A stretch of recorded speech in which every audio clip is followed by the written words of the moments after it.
Boa noite, gente. Começando a gravação. Hoje é aula de estrutura de dados de novo e STL de novo, né? Que a implementação de estrutura de dados em C++ é pelo STL. Hoje a gente vai falar de umas coisinhas mais rebuscadas do que pilha e fila. Mas primeiro, quem quiser o link da aula para acompanhar, estar aqui. Eu tentei trazer uma revisão dos assuntos. Estrutura de dados é uma matéria, né, para quem não sabe, da computação. E eu imagino que a maioria de vocês já pagou, mas eu tentei trazer uma revisão para, pelo menos, quem não viu ter a ideia e quem já viu conseguir lembrar, porque não são assuntos que a gente vê todo dia, normalmente. Tá, então vamos para o sumário da aula. Estou compartilhando a tela? Tô. Boa. Então, beleza. Segunda aula de STL. E a gente vai ter um breve flashback de busca binária aqui, porque a gente quer falar de lower bound e upper bound. Eu vou explicar quando chegar lá, mas basicamente, para quem não consegue traduzir, é como se fosse limite inferior e limite superior, lower bound e upper bound. Mas explicações em breve. E a gente vai falar de árvores binárias, que é um estudo de dados, e uma especialização de árvore binária, que é a árvore de busca binária. E a gente vai explicar a ideia da árvore de busca binária, e aí a gente vai mostrar estruturas de dados já feitas em C++, que utilizam a árvore de busca binária. A gente não vai implementar do zero uma árvore de busca binária, mas a gente vai entender a ideia e complexidade e essas coisas. Beleza. E depois a gente vai falar de hash, tabela hash, função hash, né, importante, e colisões no hash. Ah, também a motivação da tabela hash em si. Vai mostrar a implementação que tem em C++, a gente não precisa fazer do zero. Outra aplicação de tabela hash aqui. E no final da aula, fila de prioridade. Só para fechar. Beleza? Ah, alguma dúvida? Posso continuar? Tranquilo, né? Então, vamos para a parte da aula, que é a revisão. Então, não sei se vocês se lembram, mas na segunda aula eu apresentei para vocês a busca binária. E a ideia dela é que, dado um array ordenado, algo ordenado, você consegue encontrar a posição de um elemento x em log de n. Lembrem bastante desse log de n aqui. E a ideia é que, dado um array, que você está procurando um elemento x, você pode chutar o meio desse array, um elemento y, certo? Então, se y for maior do que x, né, a gente tem certeza que o nosso elemento está nesse subarray aqui, no começo. Não está para frente, porque se y é maior do que x, todos os valores para cá são maiores do que x, beleza? E aí a gente chuta o meio de novo e fica repetindo esse algoritmo até só ter um elemento na busca. Que é esse algoritmo aqui. Se y for menor do que x, então a gente tem certeza que todo esse subarray aqui é menor do que x, né? Que eles são menores do que y, porque o array está ordenado. Então a gente sabe que o nosso elemento x está para cá. Ou ele não existe. Também pode ser o caso. Se y for igual a x, deu certo. Não precisa fazer mais nada. A gente achou o elemento. Então esse é o algoritmo. A gente tem, né?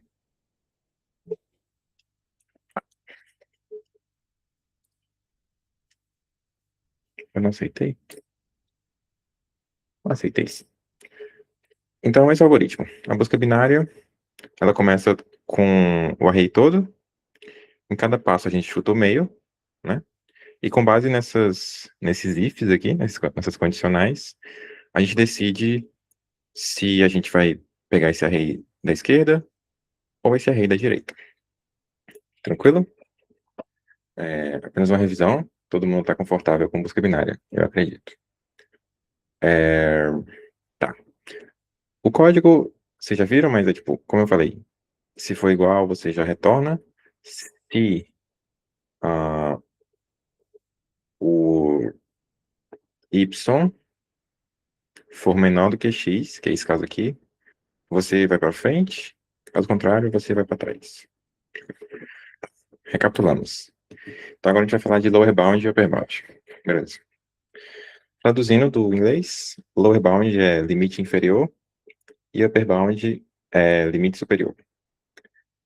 Então, o nosso problema é como encontrar o primeiro elemento maior ou igual a x no array ordenado. Isso é o lower bound de x. O upper bound de x é o primeiro elemento maior do que x.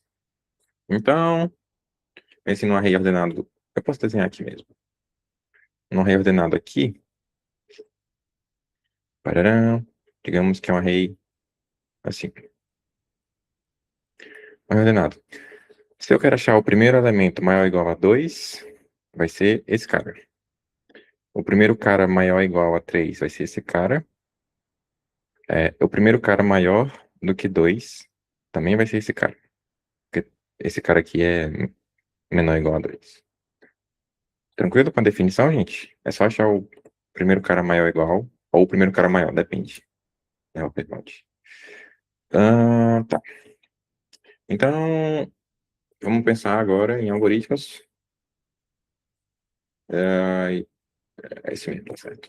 Algoritmos para achar.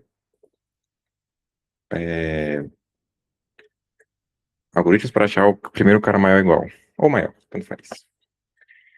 E nossa primeira intuição é percorrer o array até achar um cara maior ou igual a x, né?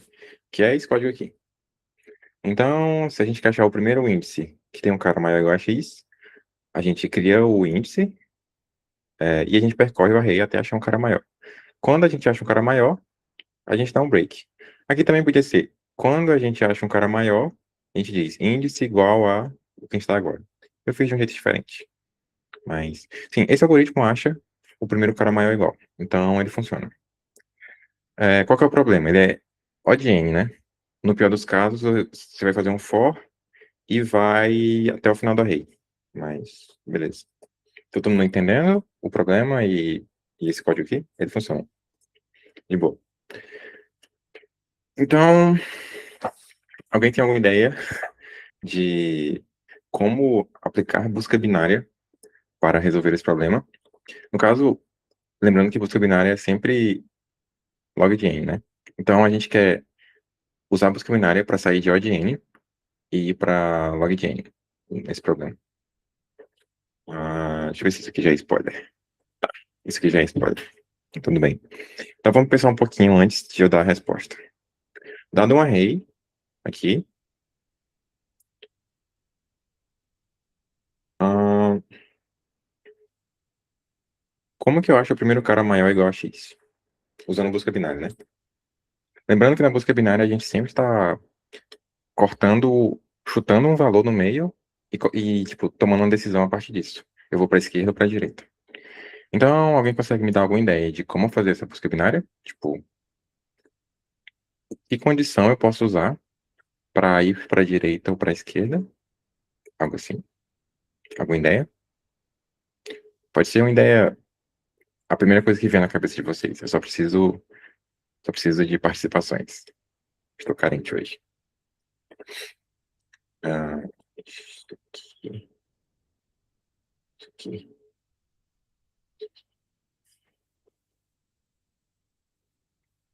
Ou vocês podem falar, não faço ideia. Eu também aceito. Ok?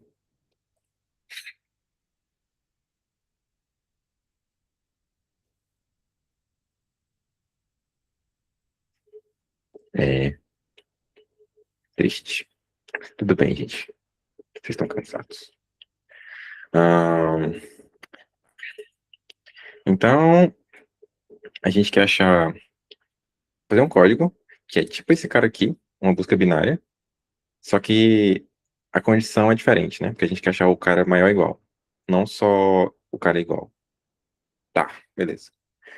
Então, uma coisa que a gente pode pensar, né, que é quando eu chuto o meio. Ah, quando que eu tenho certeza que eu posso descartar a metade da esquerda? Então, por exemplo, é, se eu chuto, né, eu estou procurando o valor x. E se y for maior do que x, ah, eu posso descartar esse array da esquerda? Não, porque esse y pode ser o primeiro cara maior ou igual a x, porque ele é maior do que x, certo? Só que, se y for menor do que x, certo? Então, y é menor do que x.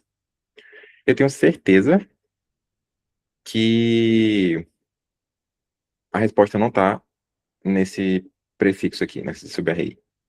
Porque o y é menor do que x, não tem como ele ser o primeiro elemento maior ou igual a x, e ninguém menor do que y também. O array está ordenado, lembrando. Então, se y for menor do que x, eu tenho certeza que eu posso pegar o subarray da direita. Então, esse é um bom começo. Deixa eu apagar aqui e mostrar o texto. Apaga. Calma aí. A gente bugou. Socorro. Consigo mexer? Como é, gente? Deixa eu ver esse código aqui. Meu Deus, travou. Ah, tá. Porque isso tá aberto. Calma aí. Tá, tudo bem. Desculpa. Ok. Então, qual que é a ideia? Se o elemento é menor do que x, então a gente tem certeza que o lower bound, que é o que a gente está procurando, está para a direita. Se for maior ou igual, o elemento que a gente chutou, essa é uma possível resposta. A gente, tipo, marca isso como resposta e vai para a esquerda. Isso funciona em log de n. Então, nossa, cortou. Tudo bem. Eu posso codar aqui. Aqui, vou fazer na A. Vou fazer na... Criar um arquivo aqui. Eu tenho que dar um zoom, tá meio longe.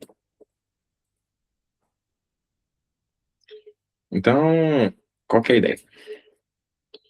A gente tem um array que é ordenado. Então, vamos dizer que é esse array aqui, certo? Já fiz uma busca binária nele. A busca binária é padrão, né? Isso aqui. Enquanto o array, né, o espaço de busca tiver maior do que... Tiver alguém no espaço de busca, eu chuto o meio. Beleza. Então, o que a gente falou ali? Se... E tá escrito errado esse elemento. Se o elemento que eu chutei é maior ou igual a x, certo? Aqui. Eita. Ah, tá. O elemento que a gente está buscando, vamos dizer que é 2. Se o cara que eu chutei é maior ou igual a x, ele é uma possível resposta. Então, por exemplo, nesse array aqui, onde que eu escrevo? Eu posso voltar aqui e escrever. 1, 2, 2, 3, 3. 1, 2, 2, 3, 3, 5. Quando eu chuto o meio aqui, digamos que é esse 2, e eu estou procurando 2. O 2 é maior ou igual. Então, a gente diz que ele é uma possível resposta. A gente marca essa posição como resposta. Esse é o índice 2. Então, é uma possível resposta. Mas eu tento ir mais para a esquerda ainda. Porque eu quero a primeira posição que é maior ou igual a x. Então, se der de melhorar, eu tento melhorar. Eu vou para a esquerda. Deu de entender a ideia, gente? Então, se... Opa, eu tenho que criar uma variável de resposta aqui também. Int resposta. Digamos que se não tiver menos 1. Se eu chutei d maior ou igual a x, é uma possível resposta. O índice meio. E eu tento ir mais para a esquerda ainda. Caso contrário, eu tenho que tentar ir mais para a direita. Então, se eu chutei 2, é uma resposta, eu tento ir mais para a esquerda. Agora eu considero só esse subarray aqui. Beleza? Então, por exemplo, se eu estivesse buscando o valor 5, eu chutaria esse 2, o 2 é menor. Então, eu tenho que procurar para cá. Porque não tem como ele estar nesse prefixo aqui. Aí aqui eu procuro, chuto 3. Não dá, então ele tá pra cá. Aí eu acho o 5 aqui e marco ele como resposta. Uma dúvida, gente? Código bem simples. E com isso a gente acha o primeiro cara maior ou igual. Ou maior. Se fosse maior, o que que mudaria nesse código? Isso. Olha só que legal. Apenas isso. Então a gente acha o primeiro cara maior ou igual ou maior. Ah, essa é a ideia. E o mais legal disso é complexidade. A gente acha o primeiro cara maior ou igual em log de n. Não precisa fazer um for. E isso tem muitas aplicações que nós veremos já já. Bom, o mais legal de tudo é que você não precisa implementar isso quando você quiser achar o primeiro cara maior ou igual. Porque o C++ já tem isso nativamente. Funções que calculam lower bound e upper bound. Um detalhe importante é que elas retornam um iterador para a posição. Então, no array, aqui, né, ele vai retornar um iterador, também conhecido como ponteiro, para a posição. E aí, com o ponteiro, você tem que saber mexer com ele, né? Para acessar o valor asterisco e ponteiro. Então, por exemplo, a gente tem esse array aqui e a gente está buscando o valor x. Então, você chama a função lower bound, igual sorte, você passa o começo e o final do array que você está querendo aplicar. E tem outro parâmetro além do sorte, que é o x, que é o valor que a gente quer buscar o lower bound. E ele retorna um iterador. A gente coloca o alto para ele deduzir o tipo automaticamente, não ter que escrever iterador, que é muito longo. E também a gente consegue o upper bound é a mesma coisa. Já tem a função pronta, mesmo parâmetro. Começo e final do array, x. Uma coisa legal é que para descobrir o índice, é só fazer uma aritmética de ponteiro, subtrair do a.begin. Então, explicando melhor, por exemplo, lower bound de 3. O seu iterador vai retornar o primeiro cara maior ou igual a 3, que é esse cara aqui. Para você saber qual o índice dele, é só você subtrair do begin. Porque o begin vai estar aqui, certo? Então, tudo isso são posições de memória, né? É um array.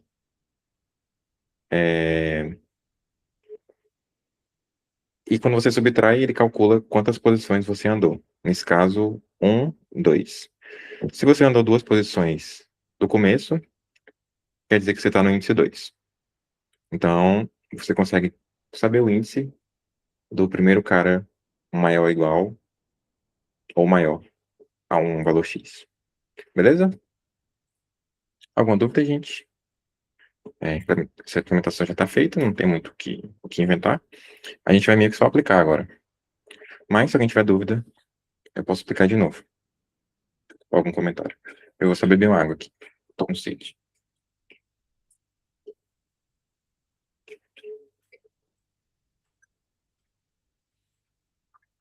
Ah,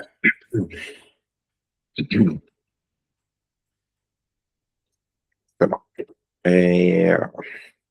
Sim, tá. Então, gente, agora eu vou precisar da participação de vocês, porque tem uma pergunta no slide. E é como encontrar o primeiro elemento menor ou igual e menor a x. Então, com base no que já está feito, de maior e maior ou igual, como vocês fariam para encontrar o menor ou igual e o menor? Por favor, me ajudem aqui, gente, que eu não sei. Mas usando a mesma lógica que eu apresentei de upper bound e lower bound. Como vocês fariam para achar o cara menor ou igual ou menor? Alguém? Eu vou dar um minutinho para vocês pensarem. Esse é o problema.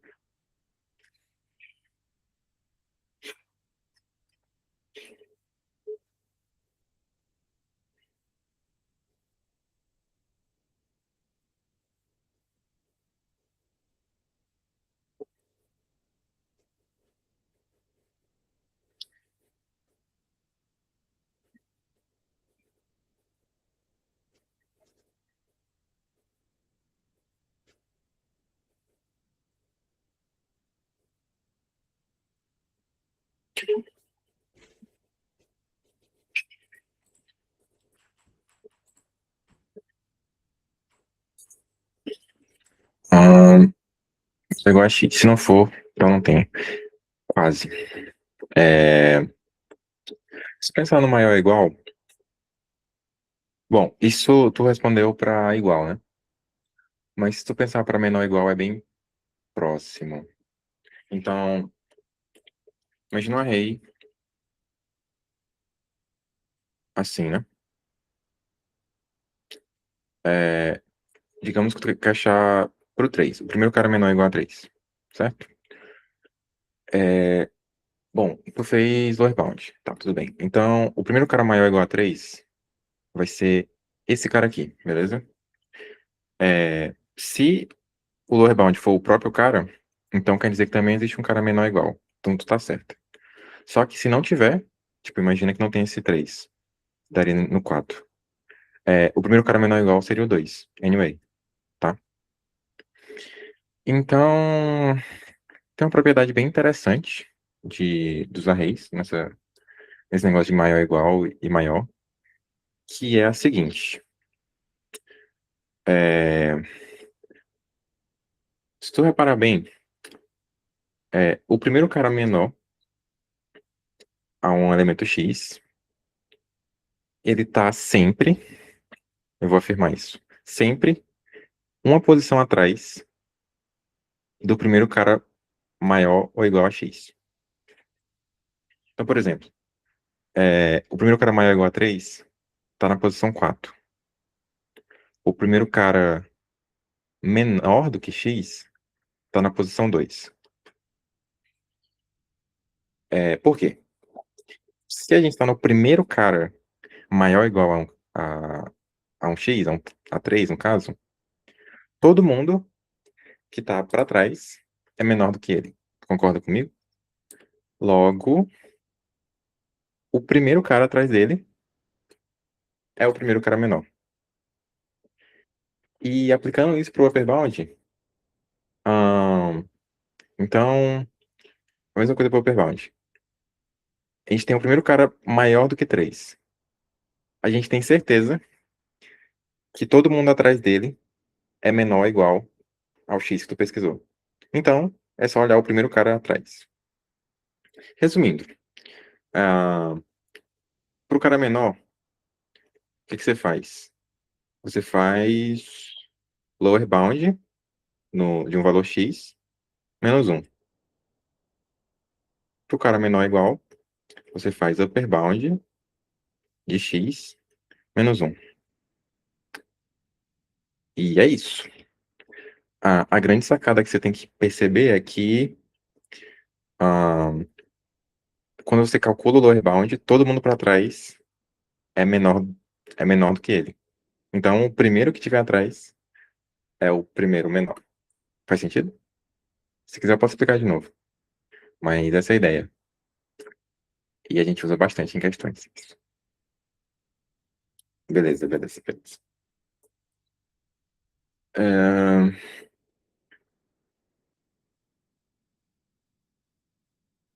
então, eu não sei se por preguiça, mas eu acho que por inteligência. Quem fez o C++, o STL, não implementou uma função para achar o menor igual e o menor. Por quê? Porque não precisa. Com o lower bound já feito, você calcula o lower bound e faz esse negócio que eu falei. Subtrai 1. Meu Deus! Tem que fechar aqui, eu sempre esqueço. Ah, então você utiliza o lower bound e o upper bound que já estão implementados. Um negócio importante, né? Esqueci de mencionar. Então imagina que o array tá assim, né? Você quer achar o primeiro cara menor ou igual a 2. Quando você procura o upper bound, ele vai dar esse 3.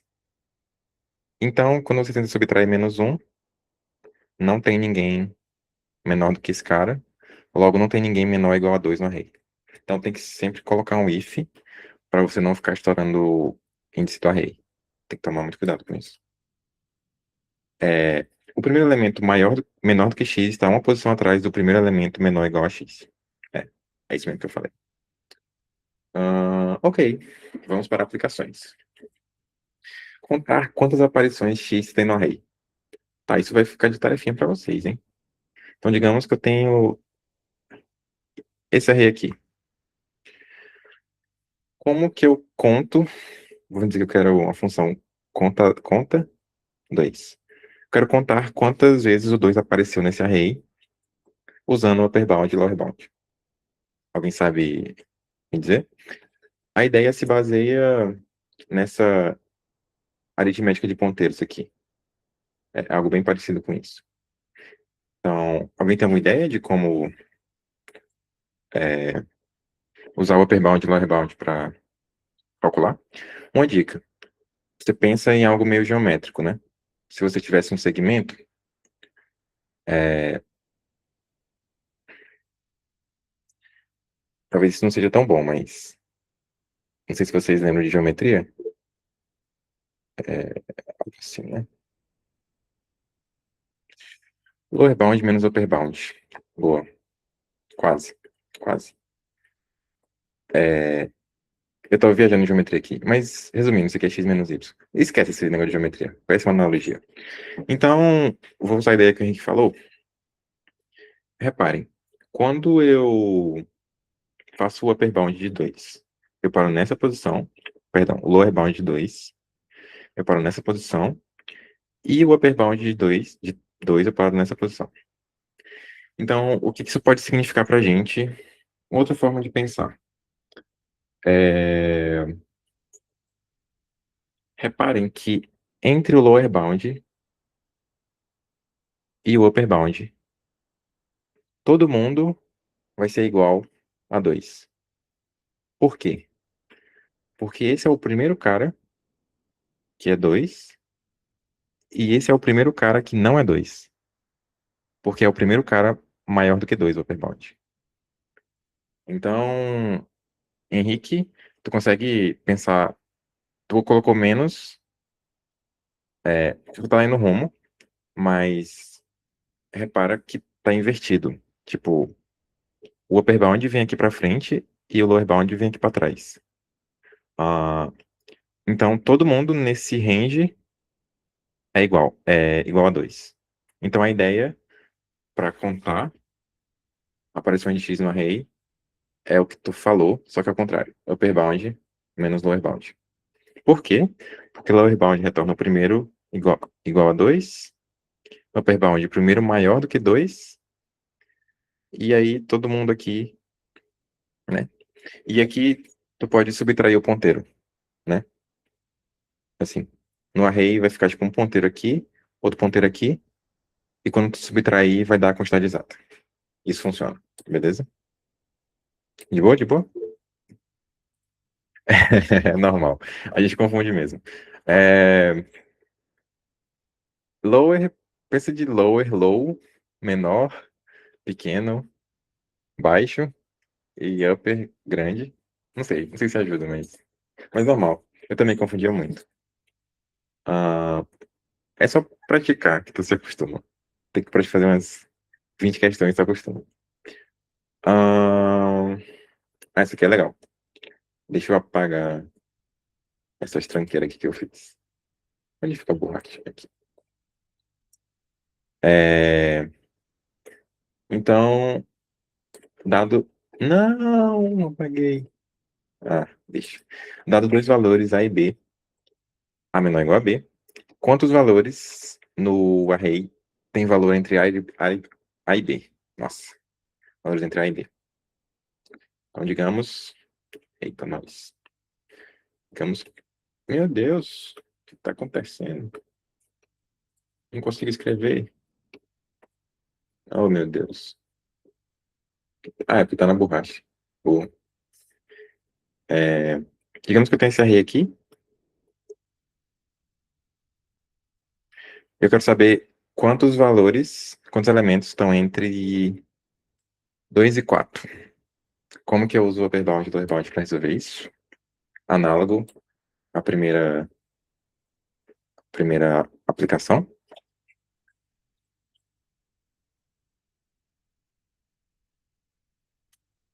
Alguma ideia? Uma ideia? não é tão diferente da primeira aplicação que a gente fez. Ah,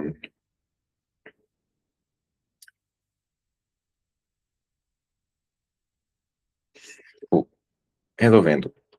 É, a gente vai achar o primeiro cara que é igual a A, né? Então, esse cara aqui. E a gente acha o primeiro cara que é maior do que B, que vai ser esse cara aqui. Todo mundo que está entre eles satisfaz essa condição, que o valor está entre A e B, né? Tipo, a gente quer caras que o valor está entre 2 e 4. Se o cara é maior ou igual a 2 e menor do que 5, ele satisfaz essa condição, então a gente consegue contar. E aí, para contar, é só subtrair, gente. Você pega esse ponteiro, subtrai desse e vá. Se alguém tiver com dúvida, por favor, pergunte. Isso, José, exatamente. O rebound de 4 menos o rebound de 2. E é isso aqui. Quando a gente vai fazer questão disso, a gente sempre se confunde nesse negócio de ponteiro, que é meio chato mesmo. Mas, revejam a aula e lembrem, eu posso até anotar aqui, é sempre para os dois casos, né? É upper bound de x menos lower bound de x. Não tem muito o que inventar, não.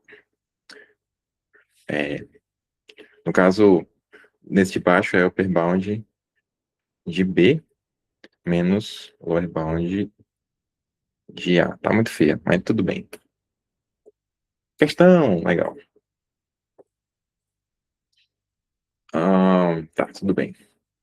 A gente vai pensar um pouco nessa questão. Ela ficou meio megazord, mas a gente vai conseguir. Então, eu fiz essa questão aqui para a gente conseguir praticar. No caso, vocês conseguirem praticar. Resolvam ela. Então, um array A com n inteiros.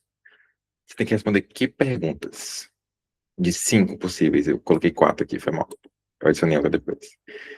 Então, você tem 5 tipos de perguntas. A primeira, quantos valores são maior ou igual a x, maior, menor ou igual, menor e igual?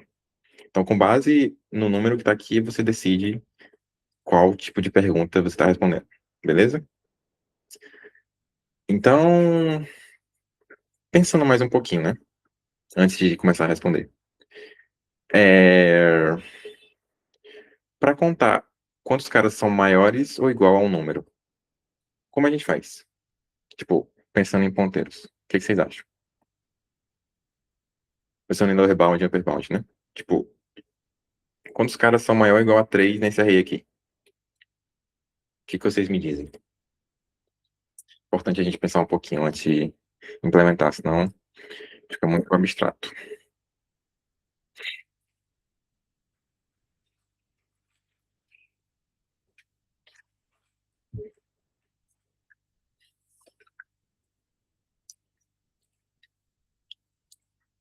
Então a pergunta é: como achar quantos caras são maiores ou igual a um número no array? Dado que você consegue calcular o primeiro cara maior é igual. E o primeiro cara maior? Alguma sugestão? Alguma ideia? Eu vou deixar vocês pensarem também, que é importante. Exato, exato, calma. Perfeito. Então, qual que é a ideia? De um modo mais abstrato, a gente considera o primeiro cara maior igual, e a gente tem certeza que todo mundo, dele até o final da array, é maior igual. Por quê? Porque o array está ordenado, e todo mundo que está para frente dele é maior igual a ele. Beleza? Muito obrigado, calma. Faz sentido? Para o maior é análogo. Ah, Se a gente quer todos os caras maior do que 3, a gente acha o primeiro cara maior do que 3, e todo mundo dele até o final do array vai ser maior do que ele. Agora, vamos para as outras perguntas. Quantos caras são menores ou iguais? Tudo bem.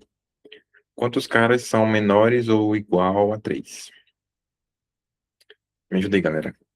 É bem análogo também. Quantos caras são menores ou igual a 3? O que vocês acham? Lembrem que a gente consegue calcular o primeiro cara menor ou igual. A gente já calculou no slide passado, se vocês se lembram. Então, a gente quer quantos menor ou igual a x. É, é isso.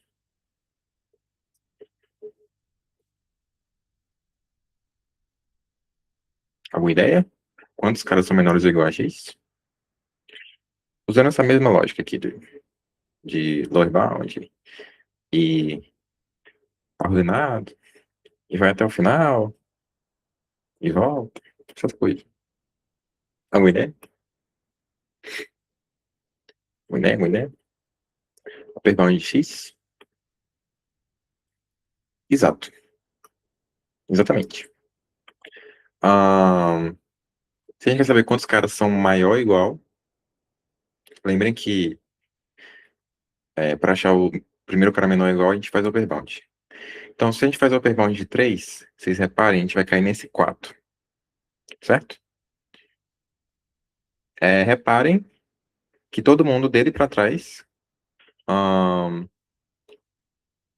todo mundo dele para trás é menor ou igual. Então é só subtrair do ponteiro para o começo. E aí vai dar a quantidade certa, tá? Ponteiros é um pouco chatinho, porque nesse caso a gente não subtrai começando dessa posição, do último cara menor ou igual. A gente subtrai começando dessa posição, porque o ponteiro vai estar aqui no começo. É um pouco chatinho de pegar isso no começo, mas vocês vão se acostumar. Então, vamos codar. Já falamos demais. Vamos codar. Eu já tinha codado ela antes, mas eu vou codar do zero de novo. Então, sigam-me os bons aqui. Deixa eu ler para de novo. Um inteiro N e um inteiro Q. E um vetor A de tamanho N. A gente lê o vetor e responde aos carries. Tem 5 tipos de carry. E em todas as carries, eu vou fazer aqui. Tipo de carry e o valor X. Todas elas seguem o mesmo formato, né? Você lê o tipo na carry e já lê logo o valor X. E aí, a gente vai responder para cada tipo. Então, se for tipo 1... Opa, assim. Então, vamos lá. Tipo 1, tipo 2, tipo 3, tipo 4, tipo 5. A gente vai ter uma quantidade, digamos, e a gente calcula a quantidade de cada tipo, e em todos eles a gente printa quantidade. Beleza? Só um truque de implementação aqui. Então vamos lá. O primeiro tipo é quantos caras são maiores ou iguais, certo? E a resposta para ele vai ser, lembrando do que o menino falou, que já esqueci, mas é do final até o lower bound. Então, algo assim, né? Então, relembrando, eu já sujei todo o quadro aqui, mas faço de novo. A gente acha, por exemplo, quantos caras são maior ou igual a 2? A gente acha o primeiro 2 e dele até o final todo mundo é 2. Todo mundo é maior ou igual a 2. Então é só subtrair o ponteiro do final desse, beleza? Então, subtrai o ponteiro do final do lower bound, beleza? O upper bound é análogo. Para saber quantos caras são maiores, a gente acha o primeiro maior e subtrai do final até ele. Que todo mundo vai ser maior. Beleza? Tipo 3 é menor ou igual. O menor ou igual era upper bound, eu acho. Então, qual que é a ideia? A quantidade vai ser assim. Qual que é a ideia? A gente vai achar o upper bound, por exemplo, o upper bound, quantos são menor ou igual a 2? A gente achou o upper bound que é 3, todo mundo para trás dele vai ser menor ou igual a 2. Então, é isso. A gente pega o upper bound e subtrai do begin. Tranquilo? E quando são menores, análogo também. A gente pega o lower bound e subtrai do begin, porque todos que estão atrás do lower bound são menores, como já dito antes. E o tipo 5 é quando são iguais. Quando são iguais, a gente fez antes, mas se eu bem me lembro, era upper bound menos lower bound. Um aviso que vai vir bem a calhar agora. Só dá de aprender isso quando vocês praticarem algumas questões.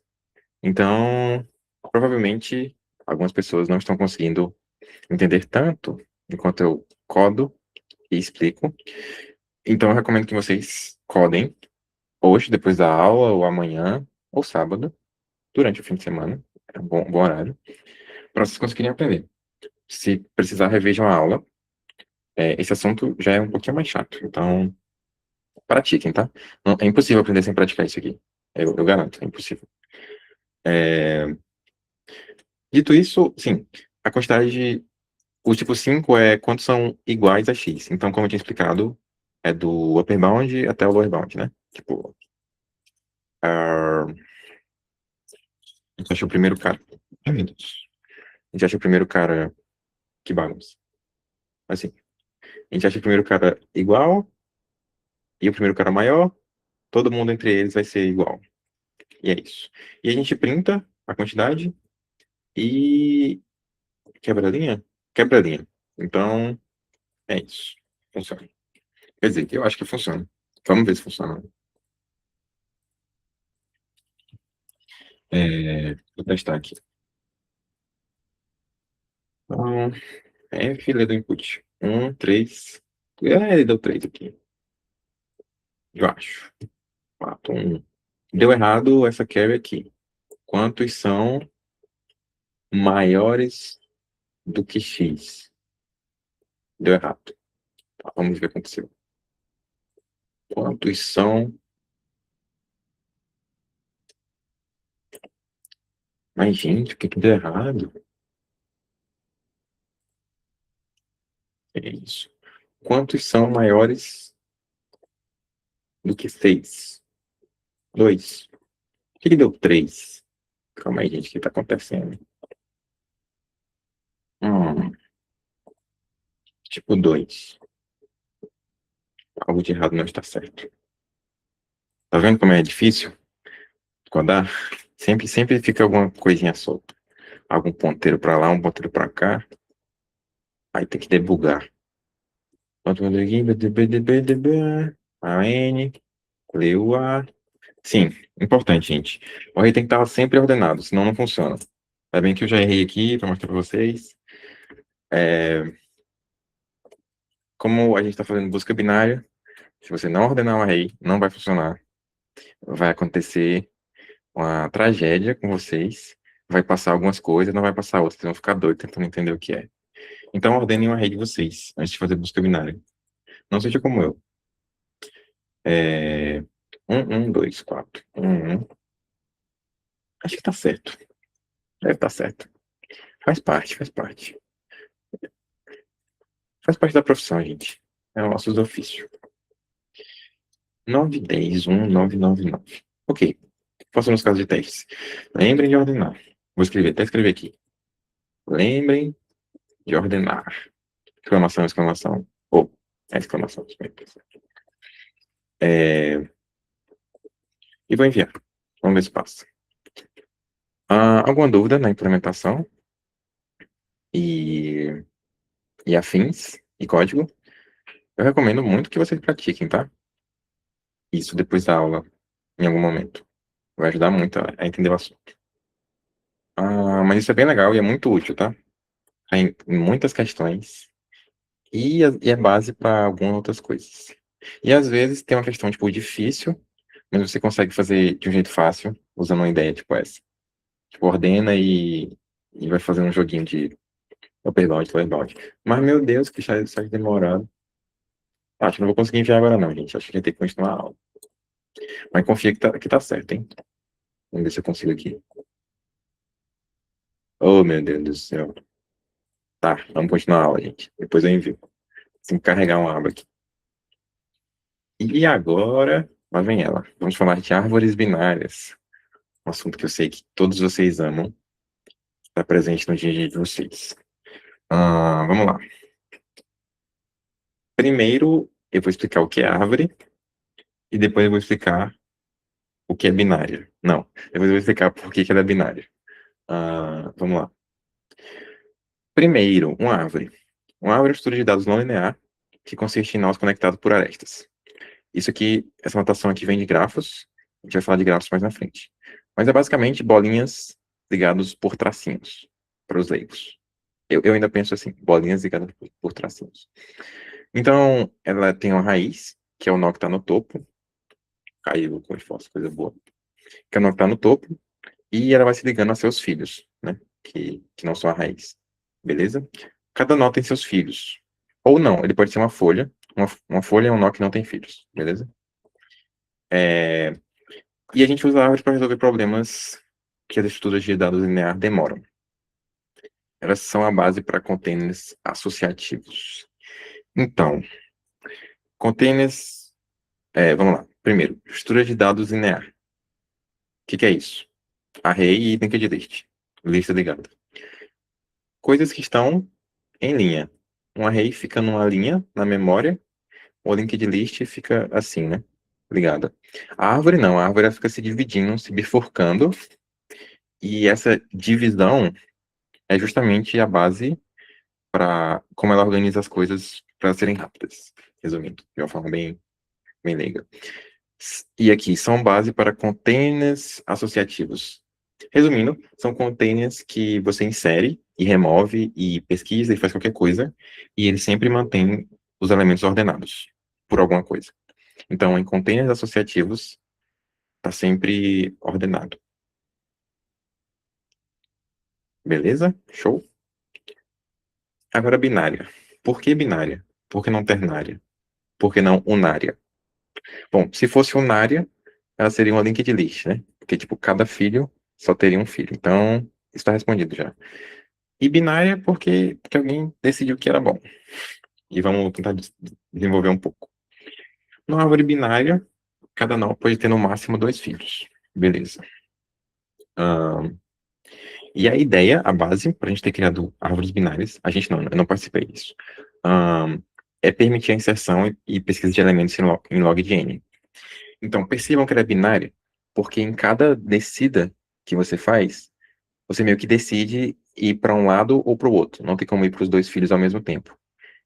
E você pode pensar que você está dividindo a sua árvore em duas, né? Então, eu vou explicar um pouquinho mais depois, mas quando você divide, né, você vai para um lado ou para o outro, você meio que divide o espaço de busca em dois. Então, é daqui que vem esse log de N. Do mesmo jeito que a busca binária a gente corta o array no meio, a ideia é que na árvore binária a gente corta a árvore no meio. Eu vou usar essa anotação. Um conceito importante é o balanceamento.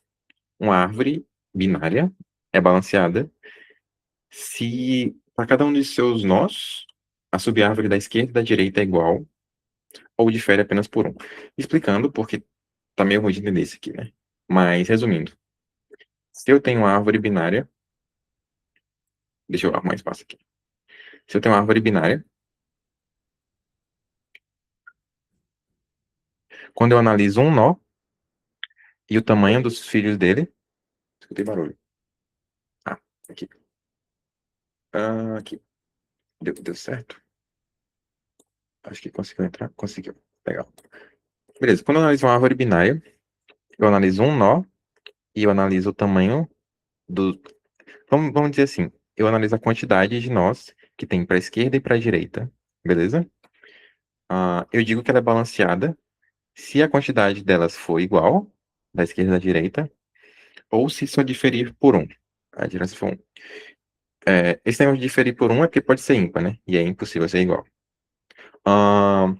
Isso é muito importante, porque eu vou explicar mais na frente, mas lembrem de balanceamento. Balanceamento quer dizer que, né, pensando num nó da árvore, qualquer nó, para a esquerda e para a direita tem a mesma quantidade de nós. Beleza? Tranquilo? Muita teoria, mas já chegamos na prática. Tem um negócio legal aqui. Ah, já já eu volto aqui. Mas, resumindo, uma árvore é isso aqui. Você tem um nó central, e ele se divide para a esquerda e para a direita. E aí, cada nó novo pode dividir para a esquerda e para a direita de novo. E ela vai se dividindo assim. Essa é a ideia. Então, vamos lá. Tá. Da árvore binária vem uma aplicação que é a árvore de busca binária. É, por esse nome aqui, eu acho que vocês sabem, devem imaginar o que ela faz. Ahn, então, qual que é a ideia? A gente quer criar uma estrutura que a gente consiga pesquisar em log de n, né? E consiga inserir e remover. Lembrem que no array, a gente tem uma pequena limitação, né? A gente consegue fazer busca binária no array ordenado, só que qual que é a parada? Se a gente inserir um novo elemento, tipo um elemento, sei lá, x aqui, a gente não garante mais que ele está ordenado. E a gente pode querer inserir esse elemento, sei lá, aqui, para já deixar ordenado, mas a gente não sabe. Então, e remover elemento, vocês lembram que eu falei que era ODN, né, no array.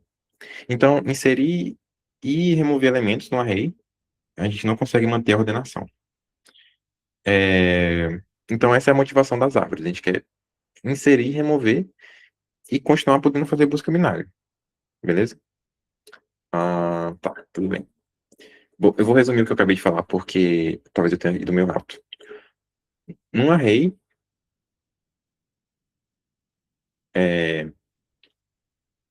para apagar,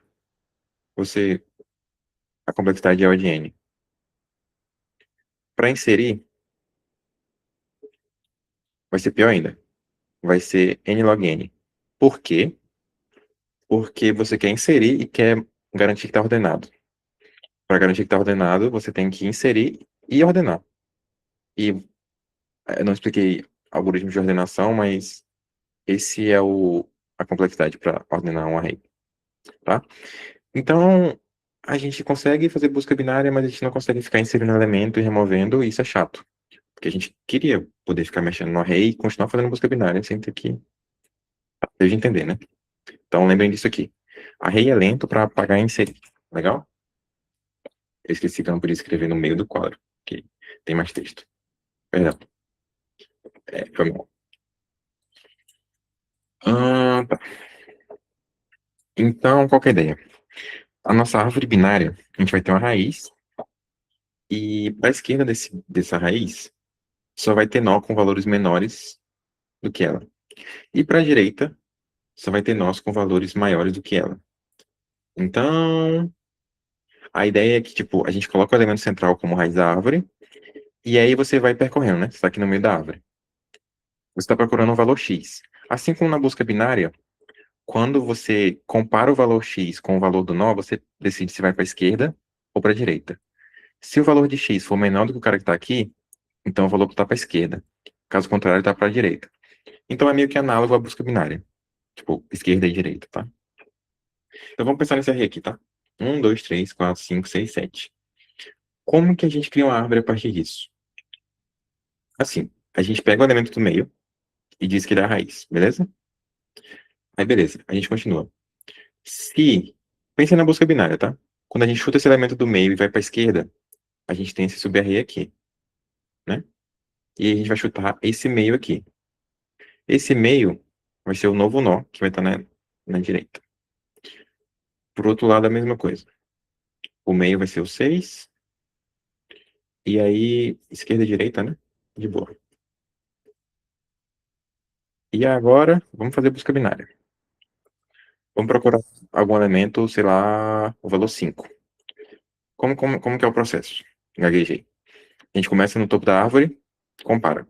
5 é maior do que 4? Ou é menor? Se for menor, vai para a esquerda. Se for maior, vai para a direita. Se for igual, você achou, parabéns.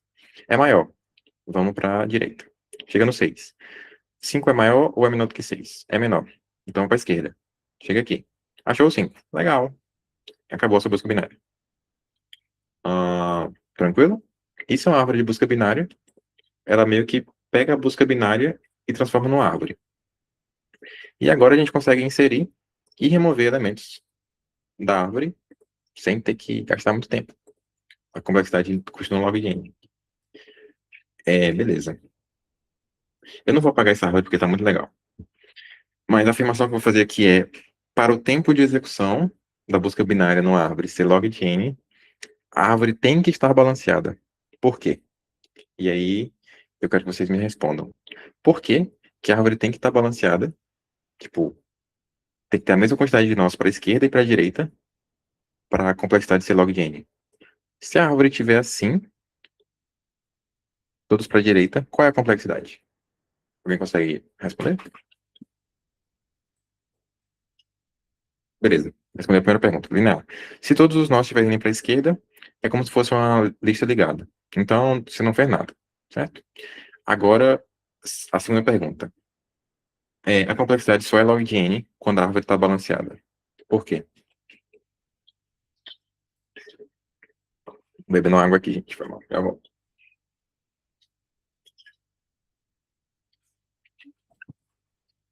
Eu vou enviar meu código.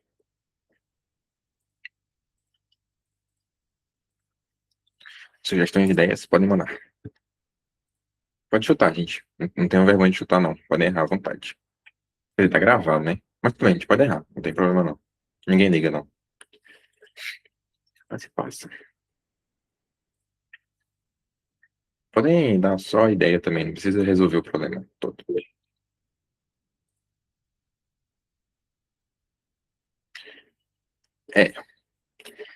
É, sim. Ela que garante. Mas, eu preciso... Posso. Então, tu tá falando da árvore, né? Ou o problema? O problema é esse aqui. Tempo de execução, a árvore tem que estar balanceada. É, a árvore, ela pega a busca binária e transforma numa árvore, né? Então, é como se você simulasse o algoritmo e, tipo, cada nó, tipo, cada chute que você dá vira um nó, né?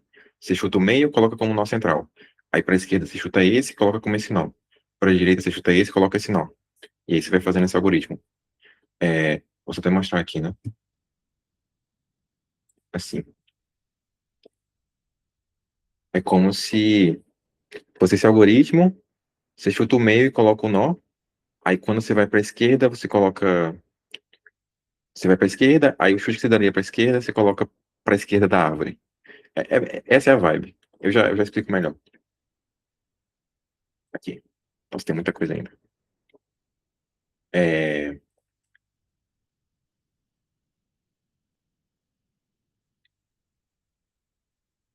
sim, exatamente. É, diminui a profundidade, aumenta a profundidade do jogo quando não tá balanceado. Ah, então, talvez esteja certo. Quando tá balanceada, diminui a profundidade. Ah, isso. Mas, tipo, a palavra que eu quero que saia da boca de vocês quando tiver log envolvido é divisão. Então, sempre que tem log, em alguma complexidade, em alguma coisa, é divisão. Alguma coisa está dividindo, certo? Então, qual que é a parada? Se a árvore está balanceada e eu fui para a esquerda, quantos nós, pensando em algo mais geral, né? Tipo, alguém me dá um quadro branco, pelo amor de Deus. Assim, pronto. Pensando numa árvore de tamanho N, certo? Então, digamos que eu vou para a esquerda. Aqui tem. A árvore tem tamanho N. Se ela está balanceada e eu fui para a esquerda, quantos nós eu tenho nessa subárvore aqui? Alguém sabe me dizer? Tipo, quantos nós eu diminuí no espaço de busca quando eu fui para a esquerda? É isso que eu tô perguntando. Metade, exatamente. Então, se ela tá balanceada, tipo, é porque um lado é igual ao outro. Logo, quando eu escolho um lado, eu divido a quantidade de nós por dois. É, pois é, gente. Então, no começo eu tenho n nós, que é todos os nós da árvore. Quando eu vou para a esquerda, eu começo a ter n sobre 2 nós. Aí quando eu escolho um lado, ou esquerda ou direita, eu começo a ter n sobre 4 nós. E eu acho que vocês já viram onde isso aqui vai dar, né? É daqui que vem o log. Então é por isso que é importante ela estar balanceada. Pois é, eu tenho um Shorna, mas eu não sei usar, eu sou muito burro, velho. Mas tudo bem, eu vou descobrir. Sim, foi mal, gente, me distraí. Percebam que vai dividindo por dois o espaço de busca e percebam que é daí que vem o log. Então, é como eu disse, é daí que vem o log. É legal, né? Bem divertido. Então, para o tempo de execução ser log, a árvore tem que estar balanceada. E aí vem o problema, que eu não vou resolver, mas vocês podem pesquisar na internet, que é como manter a árvore balanceada mesmo inserindo e removendo. E esse problema aí dá muito trabalho, mas felizmente o C++ já resolveu pra gente, e a gente não precisa resolver. Mas isso aí dá uma matéria inteira da faculdade, tá? É muito grande esse problema. Mas não vamos resolver não, porque tá resolvido já, e meu código passou. Vamos. Tudo bem. Agora a gente vai mostrar... Não, tá, calma. Todo mundo entendeu a árvore binária? Tipo, a ideia. Realmente não dá muito de entender tudo, mas só entendam que é uma árvore de busca binária. É como se você estivesse fazendo uma busca binária no array, só que ao invés de ser aquele L igual a M mais um e R igual a M menos um, você só anda na árvore, beleza? Então é meio que substituir a busca binária. E agora você consegue inserir e remover. Alguma dúvida? Eu acho que a gente tá meio sem tempo, gente, então acho que eu não vou conseguir mostrar isso aqui não. Mas esse site é bem legal aqui. Tem a árvore, você consegue brincar com ela, inserir e ver o que acontece. Então, se alguém quiser ver, fica à vontade. Mas ainda temos algumas brincadeiras. Ok. Então, vamos mostrar as estruturas que são feitas a partir de árvores binárias. Primeiro, map. Maps são containers associativos, como eu disse. Containers associativos é coisa ordenada. E ele aguarda pares no formato chave e valor. Então, é como se para cada chave você guardasse um valor. É como se fosse um array, só que você não guarda só índice. Você pode guardar qualquer coisa. Pode ser string, pode ser qualquer coisa. Então, você cria um mapa declarando o tipo da chave e o tipo do valor. Então, por exemplo, eu quero mapear string para int, né? E aí você tem string e você fala, por exemplo, esse nome ABC tem valor 2. Não importa o que você está fazendo aqui. Você consegue printar esse valor, acessar, só com a chavezinha, igual Python, inclusive. Sei que alguns de vocês sabem Python. Você consegue saber se tem uma chave com esse ponto count. Você consegue apagar uma chave e você consegue achar o tamanho. E tudo isso é log, tá? Menos o size. O size é o de 1. O de 1. Questão rápida só para mostrar como isso é legal. Ah,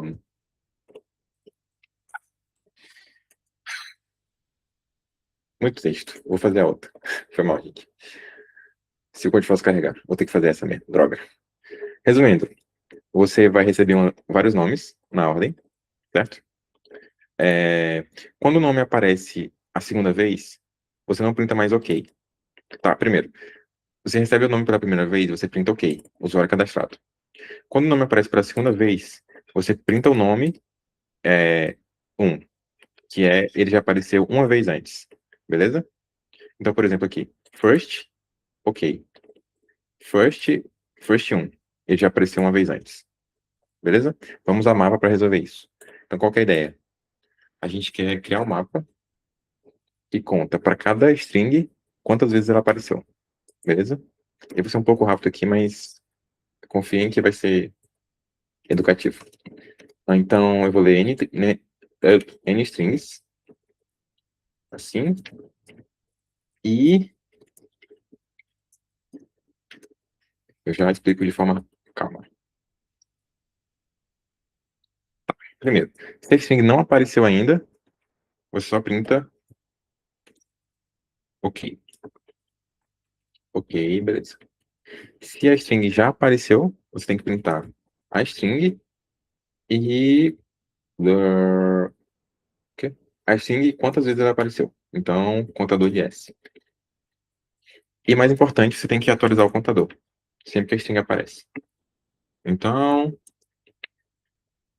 você consegue fazer isso.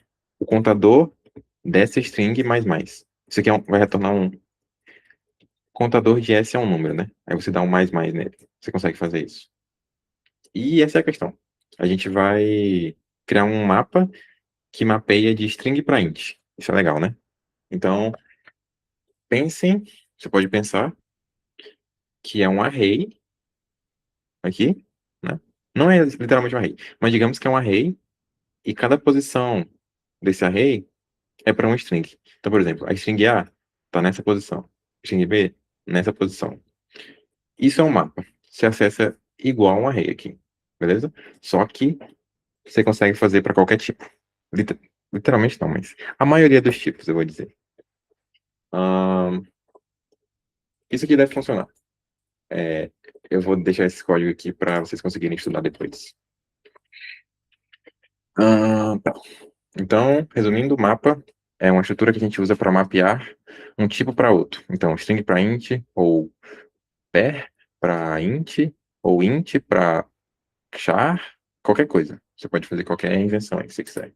Passou. Legal. Ok. Eu vou correr um pouquinho, gente, mas qualquer coisa pode falar que eu explico de novo. Não tem problema. Sets. Ok. Sets, traduzindo do nosso inglês, é conjunto. Então, é um estudo de dados que tenta simular conjuntos. Conjuntos da matemática. Então, conjuntos de número. E a ideia é que ele só permite elementos únicos. Então, por exemplo, eles são associativos, ele guarda um elemento ordenado, e por baixo dos panos eles usam árvore binária. Por baixo dos panos. É isso mesmo. Ah, então, se declara um set e declara o tipo dele. Você vai inserindo elementos, tipo 3, 2, e quando você insere um elemento que já existe, ele não insere. Tipo, ele só mantém elementos únicos, beleza? Isso que é o legal dele. Então, se tiver elementos duplicados e você inserir, ele não insere. Tipo, ele fala, "Ah, já tem, não preciso." Porque ele só mantém uma unidade de cada cara, beleza? Ahn, Podemos verificar se um elemento está no conjunto em log de n. Sim, gente. Qualquer coisa associativa, mapa, set, log. Lembrem de log. Operações custam log, tá? Então, para calcular a complexidade, log. É log. Beleza? Log e array. Para pagar um elemento do conjunto, log. Só o size Olha, que o size é de boa. Então, eu quero mostrar uma questão que a gente já fez, só que a abordagem mais clássica. Então, você recebe uma lista de n inteiros e você quer saber quantos números distintos tem nela. Essa tarefa é da lista passada, mas eu quero mostrar desse jeito. Então, percebam aqui, né? A gente insere o 3, ele insere de boa. A gente insere o 2, ele insere de boa. Só que quando eu tento inserir o elemento duplicado, ele rejeita, tipo, ele não insere. Então, percebam que ele é perfeito para resolver esse problema. É só a gente inserir todos os valores no conjunto e no final ele vai guardar os elementos únicos, porque é isso que ele faz. Então, posso fazer aqui até. Ah, droga.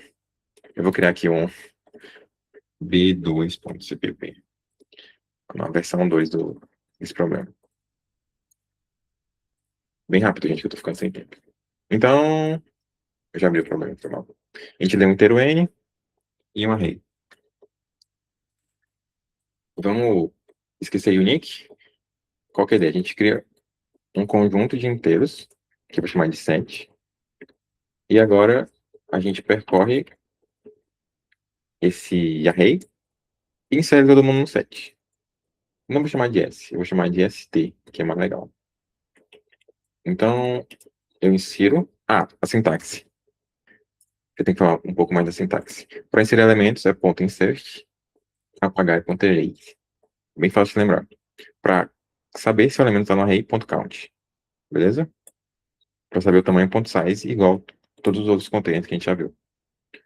Então, a gente insere todos no array, e no final é só printar o tamanho do set. Porque ele só vai ter elementos únicos. Então, funciona. De boa?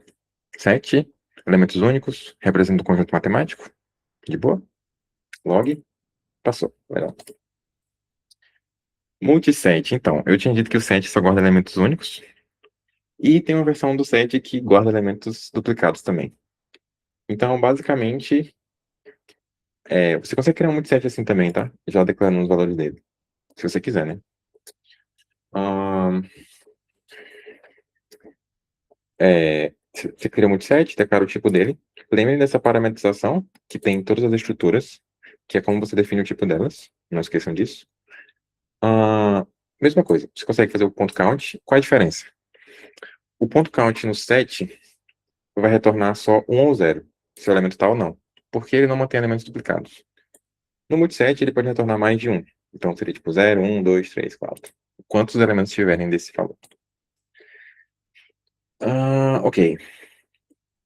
Um problema. Quando você apaga, tipo, ponto erase e valor num cara, ele vai apagar todas as ocorrências do valor 3. Essas duas. Então tem que tomar cuidado. Se você quiser apagar só uma ocorrência, você não pode apagar assim. Você tem que apagar o ponteiro. Então esse ponto find acha uma ocorrência desse 3, retorna o ponteiro dele, e a gente apaga assim. Essa é a sintaxe para apagar. Beleza? Uma coisa legal, gente, eu não falei no set. Mas estruturas de árvore associadas, árvores de busca binária, você consegue fazer busca binária, olha só. Então, tudo que você faz de busca binária no array, você consegue fazer em estruturas de árvore. Set, multiset, map. Então, se você quiser achar o primeiro cara maior ou igual no map, você consegue. O primeiro cara maior num set, você consegue. O primeiro cara menor ou igual, você consegue. Que legal, gente. Ah, e ele retorna um ponteiro, o lower bound. Igual o lower bound do coisa. A sintaxe é diferente aqui, tá? A gente não passa a posição de início e de final para a função lower bound. A função lower bound já está feita no nosso multiset. A gente só chama com ponto lower bound. Então lembrem que é diferente a sintaxe. Beleza? Gente, eu acabei de decidir que eu vou acalmar um pouco e não vou explicar tudo nessa aula. Acho que vou ter que deixar para a próxima. Não vou ter que correr muito e a aula vai ficar uma bosta. Então vamos com calma. Ok, acalmei. Então o lower bound para multiset e set retorna um ponteiro. Acessar ponteiro é padrão. Você usa o asterisco e o ponteiro. Você poderia, por exemplo, apagar esse lower bound, né, com erase e passa um ponteiro. Isso aqui é um ponteiro. A função erase pode receber um ponteiro também. E agora a gente vai fazer uma questão muito legal, que não é nada trivial, para quem viu, tá vendo a primeira vez, mas vai ser legal. Respirar fundo, vamos lá. Eu vou usar esse aqui de quadro. Então, você tem N ingressos de um show, e cada ingresso tem um preço, beleza? Você tem M clientes, que chegam um após o outro. Cada cliente anuncia o preço máximo que ele está disposto a pagar por um ingresso, e depois ele recebe um ingresso com o preço mais próximo possível, de modo que não exceda o preço máximo. Beleza? Aqui ele dá o preço de cada ingresso e o preço que cada cliente deu. Então, resumindo. 53785.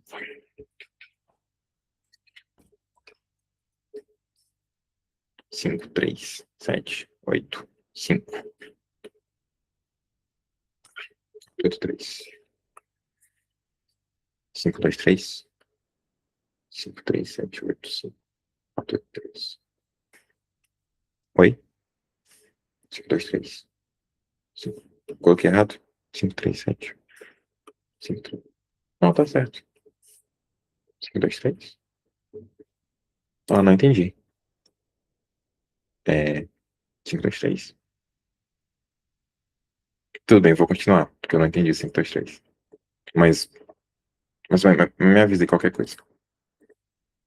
Tá. Então vamos resumir a questão. Você tem vários ingressos, né? Tipo, cada ingresso tem um preço. Tranquilo? E aí vão chegar clientes na ordem, certo? E o cliente vai pegar o ingresso mais caro que não passa desse valor dele. Então, explicando de uma forma mais matemática, o cliente vai pegar o maior ingresso que seja menor ou igual ao valor dele. Então, por exemplo, esse cara aqui, ele quer um ingresso de valor 4. O 5 não vale para ele, porque é maior do que 4, ele não quer pagar mais do que 4. Mas o 3 vale. E aí o 3 é o primeiro cara menor ou igual a ele, né? Tipo, é o maior cara que ainda é menor do que ele. Então, esse cara vai pegar o 4. Aí quando chega o 8, o primeiro cara menor igual a ele é esse aqui. E o 5 é esse que tá de baixo. Foi o que eu fiz. Não, é 3, 483. Acho que era isso que a menina tava falando. Era isso, será? Ah, tudo bem. 483. Quando chega esse 3 aqui, esquece isso. Reparem que não tem ninguém menor ou igual a 3. Porque esse 3 aqui já foi e não tem mais ninguém. Então ele não consegue comprar ninguém, ele fica com -1. Não compra ninguém. Então, resumindo o problema, a gente quer achar para cada cara o primeiro cara menor ou igual a ele no array. Só que qual que é o problema, gente? Quando a gente responde para um cara, o primeiro menor igual a ele, a gente não pode mais usar esse cara. Então a gente tem que apagar. É,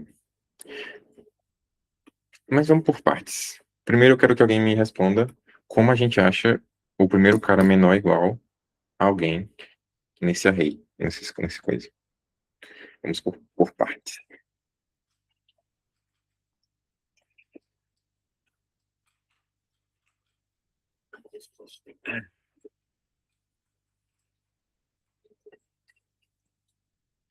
Uma sugestão, uma ideia? Papel de -1. Exato, José. Como explicado, é, eu vou explicar de novo isso. Pensando no array ordenado, né? 3, 5, 5, 7, 8. O primeiro cara maior do que 4, o upper bound é o 5. Então, todo mundo para trás dele é menor ou igual a 4. Logo, o primeiro atrás dele é o primeiro menor ou igual. Então, o upper bound é -1. Talvez eu não tenha explicado tão bem, mas confia com o upper bound -1. É isso. Então, a gente vai fazer uma carry, que é tipo, acha o upper bound -1, certo? Só que aí depois a gente tem que apagar o, o elemento. E um ensinamento que eu quero que vocês guardem e não esqueçam, por favor, é que sempre que vocês verem uma questão e vocês perceberem que vão ter que apagar ah, elementos de um array, ou você está esquecendo alguma coisa, deve ter algum truque, ou não dá de usar array. Porque se você apagar elementos de um array, isso fica quadrático. Lembrem do que eu falei, né? Se você tem um array aqui, de vários elementos, 1, 2, 3, 4. Se você apaga um valor aqui, ele vai deslocar todas as memórias, todas as posições de memórias para trás. Isso é o ODN, tá? Então, o rebound daria errado, sim. Porque ele pergunta o primeiro cara menor ou igual. Ah, deixa eu explicar aqui. Então, pensa, por exemplo, eu quero o primeiro cara menor ou igual a 5. Droga, isso vai funcionar. Calma, deixa eu pensar um pouco. É, Daria errado? Daria. Daria. Porque, tipo, se o lower bound der igual, dá certo, né? Pô, pior que o lower bound daria certo, hein? Dá certo. Dá certo. Tá certo. Não, mas tem que fazer mais um if. Que é, se o lower bound der igual ao valor do cara, tu pode pegar. Se der maior, tem que subtrair um. E é mais direto com o upper bound. Por quê? Eu dei uma aulinha disso no começo da aula, mas é tipo, quando tu faz o upper bound, é o primeiro cara maior, né? Todo mundo pra trás dele é menor ou igual, certo? Concorda comigo, Diogo? Aí, qual que é a parada? O primeiro cara, antes do upper bound, é o primeiro cara menor ou igual. Por, usando essa lógica, né? Então é só fazer o upper bound -1 e tá resolvido. Então, deixa eu ver a implementação aqui. Deixa eu rodar com vocês. Agora. Sim, gente, como eu tava dando uma lição, né? Sempre que vocês verem coisa de apagar no array, Provavelmente não dá de usar array. Então tem que usar alguma estrutura de multiset ou set ou map, alguma coisa assim, tá? Porque não tem como apagar elementos de array que fica quadrático. Só se os caras foram muito gente boa de deixarem o time limit passar com apagando em array. Mas, tipo, sempre que você apaga em array, todas as posições de memória se deslocam para a esquerda e isso é o ADN. Então tome cuidado com isso. Sim, mas vamos resolver o problema, né? Que é o que importa. Parará, parará. Ok. O que eu ia fazer? Beleza, resolver essa questão. Você dá um inteiro n e um inteiro m. O inteiro n é. Opa, opa. O inteiro n é a quantidade de elementos do array. Então tem um array A, tamanho n. A gente lê o array. Sim. E vai ter m clientes, né? M clientes. Cada cliente chega com um valor, certo? Então, se a gente tivesse esse array, a gente faria upper bound menos um para achar o primeiro cara menor ou igual, só que na hora de apagar, dá ruim, porque não tem como apagar. Então, o que a gente vai fazer? A gente vai usar, ao invés de um array, um multiset, certo? É, ingressos, um multiset. E a gente vai usar multiset por quê? Porque os valores não são únicos. Pode ter dois ingressos com o mesmo valor. Então, se eu usar 7, percebam que percebam que eu vou estar apagando elementos do array. Isso não funciona. Outra opção é usar map e contar a frequência de cada cara. E quando chegar em zero, eu apagar. Mas não vamos complicar, não. Então, tu tem um multiset de ingressos. E aí você insere todo o seu array nesse multiset. Então, agora, ao invés do array, você tem um multiset que está todo mundo ordenado, certo? Então, quando vem o valor, você consegue fazer. Vou fazer assim. Iterador igual a ingressos. Ponto upper bound. Valor. Quando vem o valor do ingresso que o cara quer, a gente consegue fazer esse tipo de coisa, upper bound, em tempo log. E se lembrem que a gente quer pegar o cara menos um, que é o menor ou igual, como o nosso amigo José falou.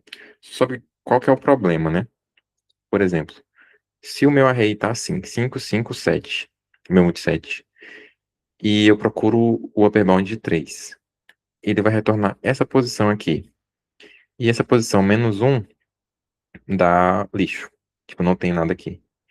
Então, se o meu upper bound deu o primeiro cara, quer dizer que não existe ninguém menor ou igual a ele. Ninguém menor ou igual a 3. Faz sentido? É, José, tem que tomar cuidado com esse upper bound menos um.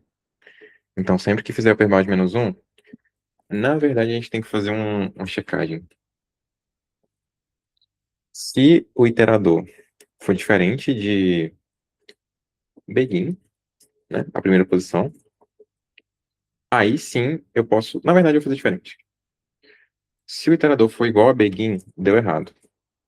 Eu printo menos um, eu printo menos um e dou um continue. Não vou mais tratar ele aqui.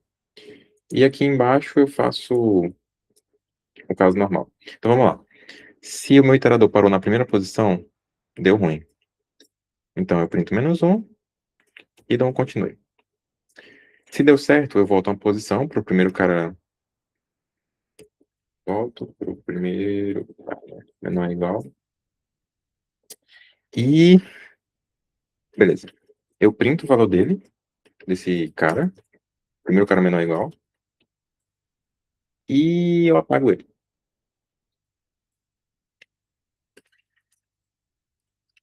Opa,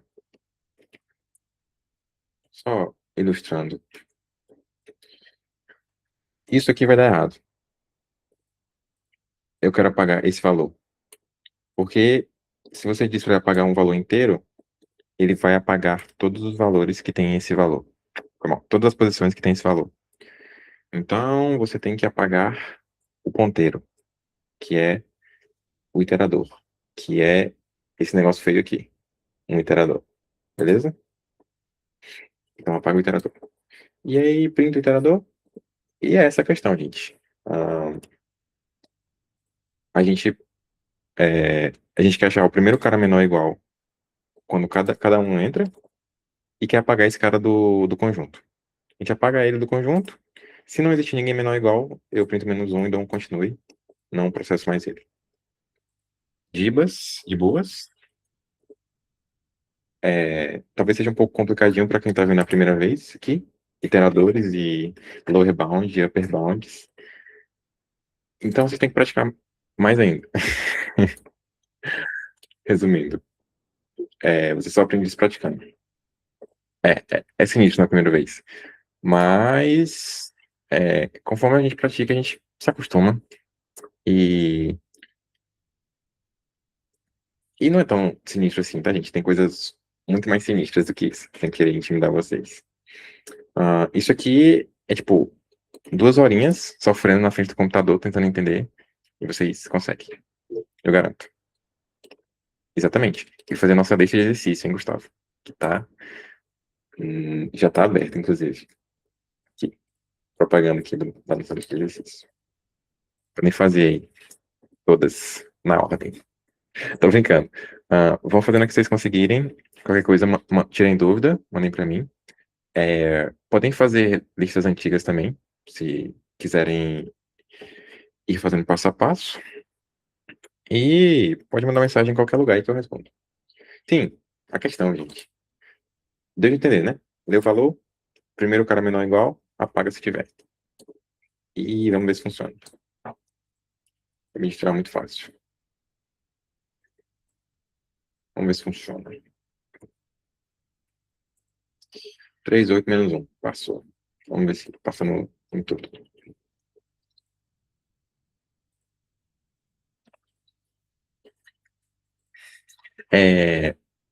A lista dessa semana tá bem interessante.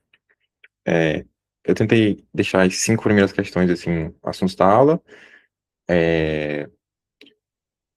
Assim, tudo é assunto da aula, né? Mas as últimas são extensões interessantes do assunto.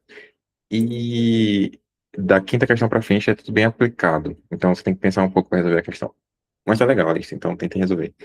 E passou a H. A gente ia falar de tabela hash hoje, mas a gente tá meio sem tempo.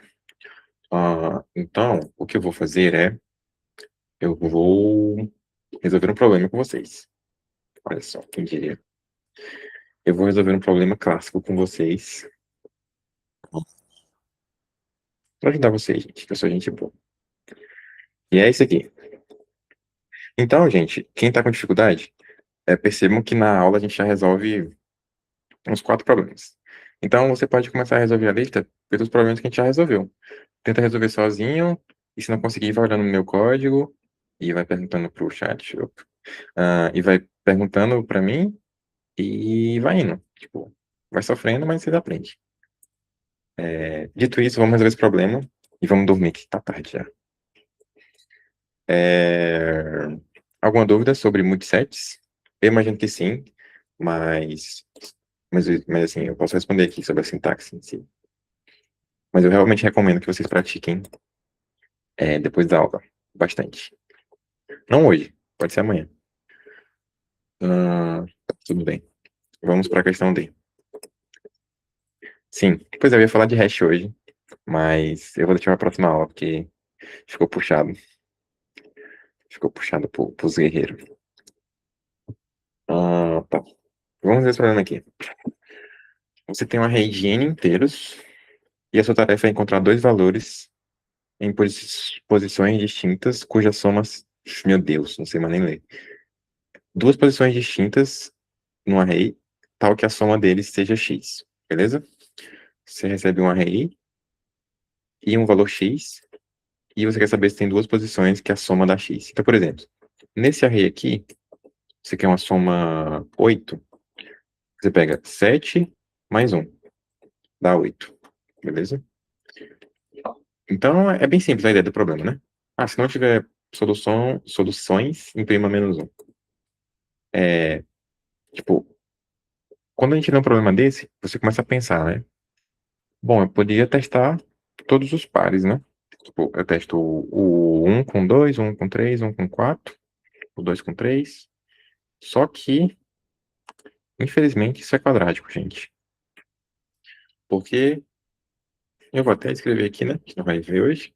Você faz um for de 1 até n.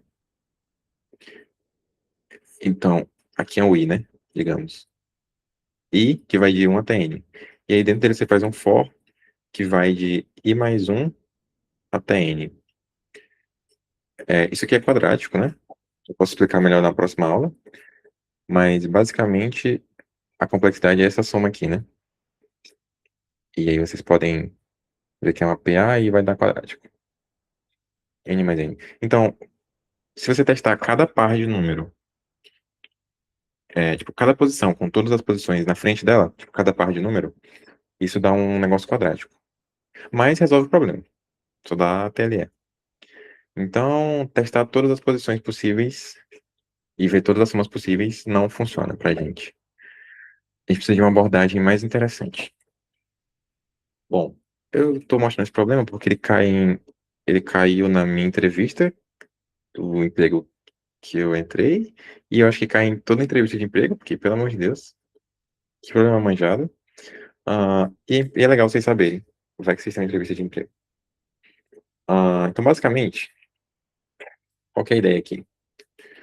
A grande sacada dessa questão é que, dado um array aqui, A1, A2, até o AN, dado que eu tenho um valor A1 e eu quero chegar na posição X, um valor X, quanto que tem que ser o valor de Y, né? Da outra posição? Y tem que ser igual a X menos A1. Então a nossa ideia é meio que buscar um complemento. Tipo, a gente, para cada posição, ver se já tem outra posição que consegue complementar ela para chegar no valor de X. As estruturas ordenadas são geralmente implementadas em árvores. As não ordenadas são implementadas em gestos. Exatamente, Antônio. É, mais especificamente, as estruturas ordenadas são com a Red Black Tree, que é um negócio que acho que quem pagou o estudo de dados deve saber o que é. E as não ordenadas são hash, exatamente. Tabela hash. Ah, eu queria ter falado de hash hoje. Que pena. Tudo bem. Sim, para cada posição, né, a gente quer saber se existe outra posição que complementa ela. Então, se a posição tem valor A1, eu quero que tenha outra posição com valor X menos A1. Certo? Porque quando eu somar isso, vai dar X. Tranquilo? Deu de sacar a ideia? Então, qual que é a parada? Eu vou percorrer o meu array e eu vou salvar os valores que estão sendo pegos, né? Tipo, esse. E a ideia é que em cada posição eu quero testar se em alguma posição anterior apareceu o valor complementar a ela. Então, por exemplo, se eu estou na posição com o valor Z, eu quero saber se apareceu o valor X menos Z, que é o que vai complementar para a soma ser igual a X. Faz sentido, gente? Deu de entender a ideia do problema? Como a gente vai resolver, eu vou explicar agora, mas deu de entender a ideia, gente? De soma complementar? A gente quer uma soma X, a gente tem um valor A1, a gente quer achar X menos A1, porque se somar os dois dá X. Faz sentido? Todo mundo entendeu? De boa? De boa, de boa, de boa? Posso explicar de novo, de boa, né? Então, qual que é a ideia para a gente conseguir saber se já apareceu uma soma complementar? Basicamente, a gente vai salvando todos os números que já entraram, certo? Isso é O de n. A gente salva os números que já apareceram. Em cada posição que a gente está, a gente checa. Já apareceu o valor atual menos x?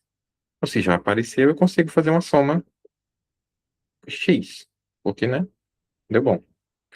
E é basicamente isso. E para salvar isso, né? As somas que já foram, eu crio um mapa. E é isso. Eu crio um mapa que diz, essa soma apareceu no índice tal. E aí, quando eu estou numa posição e eu vejo, a soma atual menos x existe no mapa? Aí ele diz, existe, no índice tal. Aí a minha resposta é índice atual e o índice que estava antes. E é isso. Legal, né? Então, vamos contar. Essa é a D. É o spoiler, galera. Sai. Eu já combinei. Então, a gente lê um array, tá?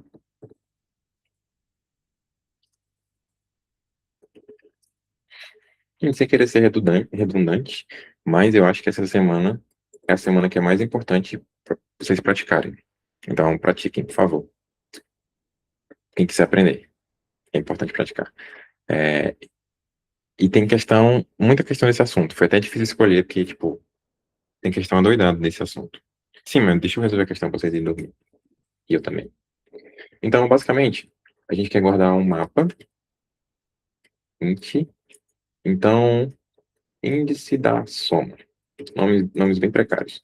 Então, a gente quer guardar, tipo, cada valor em que índice ele apareceu, beleza? E a gente vai percorrendo um array e o que a gente quer checar? Se... eu não posso usar o valor x, né? Porque eu já usei x lá em cima pra... Droga. Aff. Então vamos fazer assim. Atual. Então vamos lá. Se int complemento. O complemento que eu estou buscando para minha soma atual é x menos atual. Então, se tiver um valor x menos atual, eu posso fazer atual mais x menos atual, que vai ser igual a x. E aí isso resolve o problema pra gente. Então, se existe, vamos fazer assim, uma posição que tem complemento para mim, existe uma posição. O ponto count retorna se existe uma posição com esse índice. Então, se existe uma posição que é complemento, isso é resposta. Mas primeiro, sempre que a gente termina de processar um cara que tipo, não deu certo, a gente tem que adicionar ele no mapa. Droga, acabei de perceber um negócio.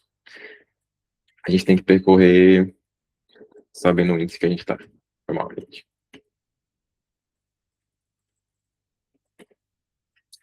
A gente tá no índice 1, fazer assim, e assim. Então a gente sabe o índice que a gente tá. Ah, atual é o que a gente tá agora. Sempre que a gente termina de processar um cara, a gente diz que o índice dele, dessa soma, é I. Então, né? Tipo, por exemplo, a gente vai percorrendo o 2. Aí a gente guarda o, a- o valor 2 está no índice 2. No índice 0, foi mal. Aí o 7. O valor 7 está no índice 1. Aí o 5. O valor 5 está no índice 2. Aí, quando chega no 1, a gente está procurando 8 menos 1, que é 7. Já apareceu no índice 2. Aí a gente só pega. Então é importante ficar salvando isso aqui. Tá, beleza. Mas se já apareceu o complemento, o que eu faço? Eu vou ter aqui uma resposta. Percebam que a resposta aqui são dois valores, os dois índices. Então eu vou guardar num par, porque eu sou esperto. Tá. Então, se apareceu, eu digo que a resposta é igual a o índice da soma que apareceu antes, de complemento, e o índice atual. Importante, tem que somar mais um nos dois, porque está um indexado. Então, some mais um nos dois. Aí, e vamos lá. Se eu não achei ninguém, no final isso aqui vai estar menos um. Então, ele disse que eu tenho que pintar menos um.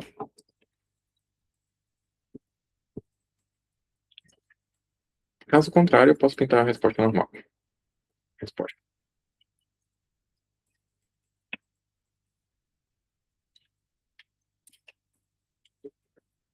É, e eu acho que isso funciona.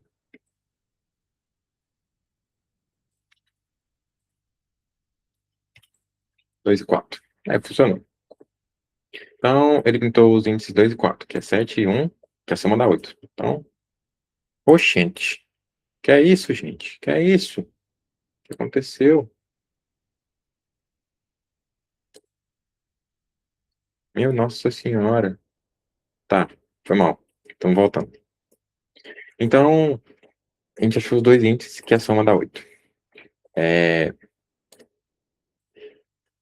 Vazou? Vazou não, gente. Vazou não. Tá de boa. Sim, já resolvi com o pointers. Eu achei que tu ia falar minha avó resolveu achando que era bingo. Tava com medo. Não, dá de fazer com o pointers também, mas é Nlog, que tu tem que ordenar o array antes de fazer. Mas eu vou explicar esse two pointers depois. Tá, eu vou enviar esse passo. E essa era a última coisa que eu tinha para falar hoje.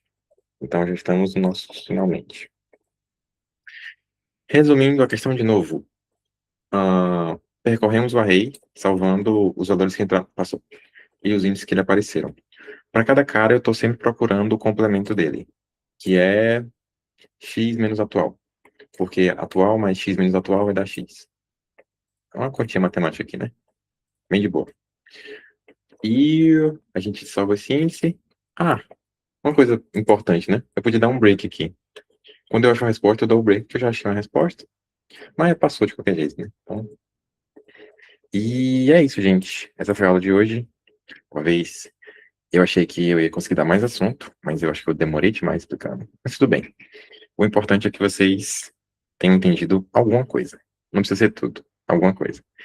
E eu vou parar de gravar e vou mandar a presença. Já já. Parar de gravar.